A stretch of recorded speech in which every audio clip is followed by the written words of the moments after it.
Welcome to Misfit March Madness 2019, the back-to-back 5-day review fiesta! Today's review is one I honestly wanted to do earlier, but time kinda slipped behind me. Go time management and all that jazz. Anyway, PowerPuff Girls, the cartoon that captured the hearts of children far and wide. Girls had another chance at a kick-butt action show, while boys could enjoy the rowdy and colorful rogues gallery, always ready to wreak havoc in any means they could. Truly a show that lives up to the legacy many put forth. So it's no surprise that in 2006, when Japan wanted to take a crack at the show's success by making an anime counterpart, boy were the expectations high and the fanfare ready to rip it apart for being the supposed black sheep that it was. However, my opinion on this anime speaks to present a perspective that this show doesn't deserve to be thrown onto the fire as many claim it should. Therefore, in its defense, I will go over some of the main issues others have with the anime and see if I can pull a little bit of devil's advocate. And who knows, maybe I'll be able to convince some of you out there in internet land that PowerPuff Girls Z is a harmless romp that at most can be a little creative and at worst is a show so average that it's not worth getting mad about. So let's now jump to the synopsis and you'll see what I mean. To the Duck of Destiny!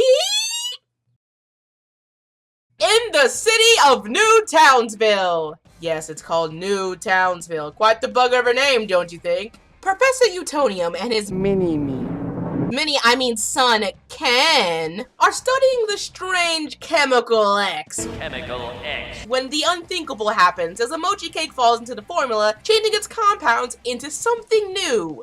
Chemical Z. It's like the show is trying to tell us something about the potential toxicity of baked goods. Like they secretly have a chance to mutate you Ninja Turtle style. Kid shows, man. Anyway, with the new chemical, Ken fills and fires a ray gun at a random fucking glacier that's obstructing Tokyo Bay. However, that causes strange black and white lights to scatter into the sky. The black rays of Chemical Z's turns its victims into various villains and monsters that now populate the city. The white lights, however, aim at 3 normal girls, Momoko, Miyoko, and Kaoru. This gives them the power to transform into superheroes to combat the new waves of crime. The PowerPuff Girls Z. Pretty straightforward aside from all the changes, but let's get right to the rebuttals! Oh, and I'll be calling them by their superhero names from this point onward, just to make it easier on us all. Disgruntled Opinion 1. The anime disrespects the original by trying too hard to make the girls less actiony, and it's not fateful. Ha ha ha. You know what? I believe one of the reasons people could be bashing the show so hard is because it doesn't live up to various expectations. In the aspects of it now being an anime, there was potential for action scenes to be flashier and the show's narrative to experiment with something more complex. And while I might be crucified for saying this, if there had to be an anime genre that Powerpuff was going to get, the magical girl genre was kind of the best fit we got. I think it would be weirder as a solid action series than a magical girl one, because at least with this genre, there's more room to be inspired by the material. Yeah, the writing is not the best. That's pretty obvious by this point, but I can feel the charm that this show has if you take it for what it is. But going deeper, the major change that tends to split people's opinions regards the decision to no longer making the girls siblings. Personally, I was open to this idea because it framed the series as a sort of what-if scenario. What if Blossom, Bubbles, and Buttercup were normal girls from the start? The original cartoon gave them 3 distinct enough personalities with a lot to work with, so why not experiment by giving each of them their own separate families and separate lives, just to see what would happen. Speaking of personalities, this segues into Disgruntled Opinion 2. Now, if I do declare, the Powerpuff Girls are a bastardization of their cartoon counterparts by being over-sexualized, oh dear, not cutesy, and their new personalities just do not fit. Which I will reply with, what? Over-sexualized? Really? I'm going to blame Google search for this one since, well, people know what they want drawn. But my argument still stands. I feel that the anime was clever in the girls' school setting and core personalities. For example, according to the Wikia, our heroes are in the 8th grade, which is a standard age range for magical girl shenanigans. However, if we translate it to what we see in the real world, typically only those in elementary school go dressed in casual wear in Japan. I don't know if this was just the show's intention or just a coincidence, but in my opinion, it pays homage to the fact that the girls were in a lower grade while being able to showcase some cool fashion designs to boot. As for issues of their personalities, well, from what I see, Buttercup is pretty much translated the same. Her tomboyish attitude is practically intact, and her family life reflects an upbringing as to why she's like this. I'll even go as far as to say it makes this version of Buttercup more relatable than the original in some ways.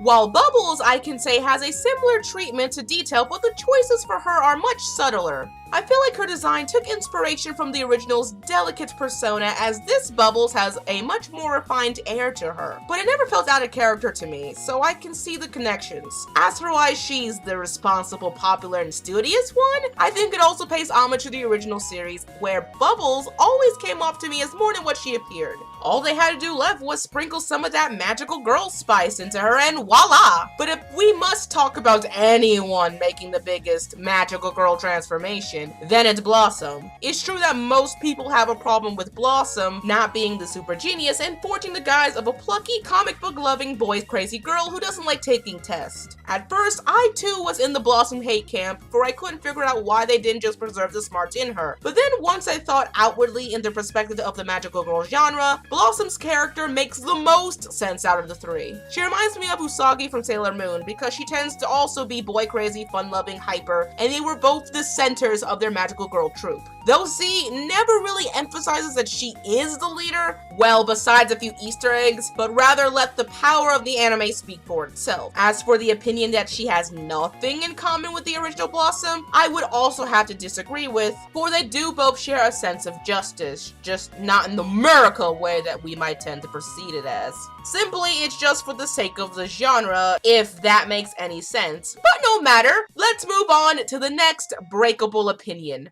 Disgruntled Opinion 3. This adaptation is unnecessary and has no real merit to exist. Retcons be damned, it does not make sense. Okay, so collectively, I think that many of the concerns regarding the merit of the show seems a bit too much. While I agree that the retcons in the anime are a mixed bag, some of them I thought to be highly entertaining. My favorite examples have to do with Princess Morbucks and Sedusa. Morbucks in the anime was given a sentimental backstory about how her prodigy of an older sister always was outshining her, and thus she acts out to prove a point. The Chemical Z just enhanced those feelings into an outlet for crime. In short, this change shapes a character who I always thought to be annoying. Sedusa's inclusion is just as fun, because in the anime, the Black Rays create her as a bipolar entity inside of a shy flower shop owner who doesn't think much of herself, and only really comes out when the flower shop owner wants to change herself in some way. So I can't help but appreciate the effort.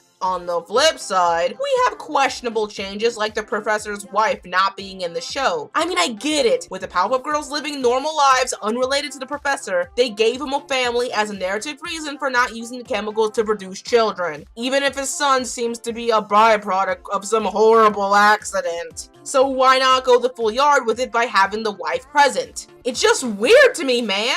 Another weird retcon were the Rowdy Rough Boys. So let's hear some noise for the Rowdy Rough Boys! Yeah! Oh, I hate these little so much. Other than that, most of the other major differences are either harmless or don't bother me enough to be deemed destructive to the show. However, it does give attention to Powerpuff Girls Z's greatest flaw, in which without the Powerpuff aesthetic, this is nothing more than a by-the-books magical girl show. It's a bland, formulaic addition to the magical girl genre, right down to the animal mascot that activates their powers. Oh no, let's not use the fact that they were blasted with kid-friendly radiation to let them transform on their own. We should make this robot dog be the linchpin to their activation, because why the hell not? Yeah, that's what we need, a reminder of how mundane this show really is. But even knowing this fact, that still doesn't make it the worst thing I've ever seen, and unlike the 2016 cartoon, it has an identity that wouldn't confuse viewers from the original. At best, the anime can be charming in how it uses the material, and one way this is accomplished is with its presentation. But hold that thought, for it's time to visit a old staple, the Community Corner.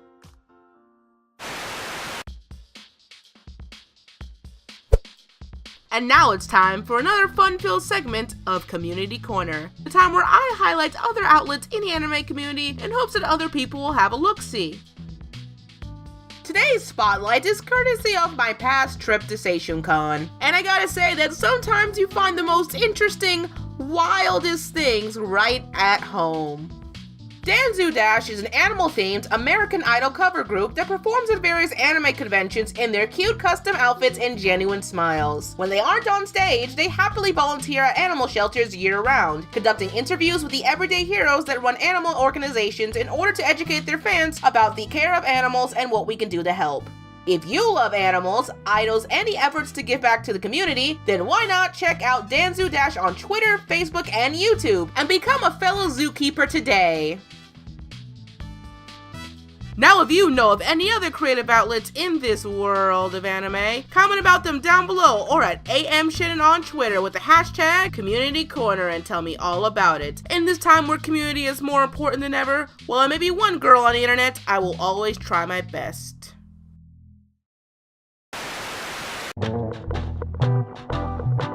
If there is one thing that people talk about regarding PowerPuff Girls Z, it's the presentation and character designs. Oh, just thinking about those fiery, oh so passionate opinions about the girls' so-called over-sexualized designs are telling. But I, for one, adore the visual detail given to Blossom, Bubbles, and Buttercup, as they seem to have been created through a genuine love of the show, while not sacrificing Z's in-universe stylizations. I love the varsity jacket uniform as a wonderful reference to the show's American roots, unlike what they could have went with for a usual magical girl ensemble. Each outfit even has a dress in a very similar design to their cartoon counterparts, and hey, you can't say they didn't try to be respectful of the legacy. But what can be said is that if nothing else, the best part of this show by a country mile are the transformation sequences. Not only is each individual transformation reflective of their personalities, the whole thing is cute, playful, and gives a true picture of what the show is capable of. The transformations are the one thing I always search for when I think of this show. Another part of presentation I found amusing were the opening and ending sequences and how it really cements the message of the Powerpuff Girls in anime form. It's like one of those YouTube videos of people creating anime versions of their favorite cartoons, similar to that one episode of Gumball. In the end, it's fun to humor yourself with the possibility. Visually, the best ones in my opinion are still the first OP and ED because they accomplish the tone of the anime being inside of its own universe while also kind of parodying itself for just how anime it is, if that makes any sense. Of course, this wouldn't be the anime rendition of the franchise without some awesome music to back it up. The soundtrack is so much better than the visuals deserve, whether it be hanging out at school, some arc-specific stuff, or the transformations. This pop-like sensation fits the anime's Tokyo Townsville vibe. A treat that's very enjoyable with more episodes. Unless you're watching the Filipino dub, in which I will have to ask you in a very calm, orderly manner, do you want to let your ears bleed? What you are about to hear is a cautionary tale. Do not watch the Filipino dub, for you will get an electrifying experience. The dub removes the opening and endings, has bad text fonts, and the sound effects are sometimes switched eccentrically, taking away much of the charm that the sub has to offer, leaving you with a version so annoying that you'll get a heart attack from Uggs disease. And what happens to the girls' voices, you might ask? Well, let's ask one of these survivors who witnessed the Filipino dub and see what she thinks. Oh my god, it's like listening to that squeaky mouse from Looney Tunes talk on and on, never to shut up. PPGZ is not the unholy spawn of adaptations for trying to go anime. Rather, it's more of an underwhelming campfire s'more with all of the marshmallow and not enough chocolate. Because once you take away one of its components, is it really all that special? For this series, I'd say no. Without PPG, it's just your average magical girl show that is more harmless than the malicious mastermind that stabs you in the childhood. And you know what? That's okay. So with a one-day ticket to the local zoo, a tiny catapult, and a bag of peanuts, only to throw it annoyingly at the zoo monkey, I award PPGZ with the recommendation to try it and a watchability rating of E for everyone. But seriously, you guys, calm down. This anime isn't going to ruin the sacred church of sugar, spice, and everything nice. It's got its good Easter eggs, it's got its cheesy ones. But I think if you open up your mind, have a bored afternoon, and want to watch something semi-familiar, this is right up your alley. As for some anime alternatives, let's do one to represent this bug-eyed crime-fighting trio. The Blossom Pick, aka for all you boy-crazy, comic book-loving people out there, I recommend the anime Bungo Stray Dogs. It may not be fighting crime in spandex, but it certainly is a show with a lot of hot guys for you to choose from. I still need to watch this show myself, but my friends have told me it's the bomb. Also, yes, I still haven't watched Hero Aka. I'm getting to it. The Bubbles pick for the inner Ojo lover will be Kagura-sama Love is War, a new rom-com series about two tsunderes who are trying to confess their feelings over-the-top mind games about the mundane. Perfectly sweet and spicy. The Buttercup pick for the sporty fans of many, I will go with Tiger Mask W, mainly because in the anime, Kaoru's dad really likes to wear a wrestling mask, and I thought it would be great. Finally, I want to recommend the anime Magical Do-Re-Mi to represent PPGZ as a whole. Like this series, Do-Re-Mi is about a trio of young girls using their magic to fight crime. Also, to the show's credit, it gets into some semi-serious arcs down the line. Very well-rounded for a kids anime, so look forward to that. Overall though, I hope that from one of these choices you will find something to pique your fancy.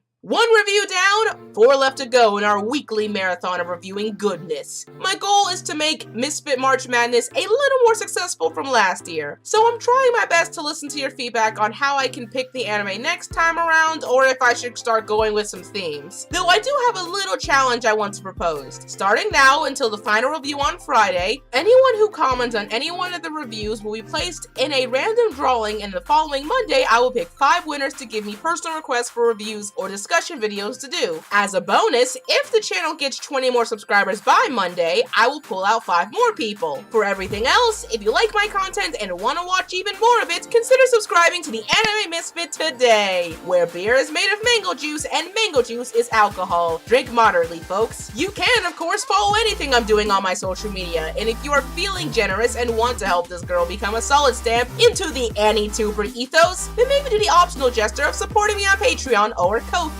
Whichever one is fine with me. For now, I have more stories to discover, more scripts to write, and a week-long death march of video delegation. So, see you in the next video. Shannen out!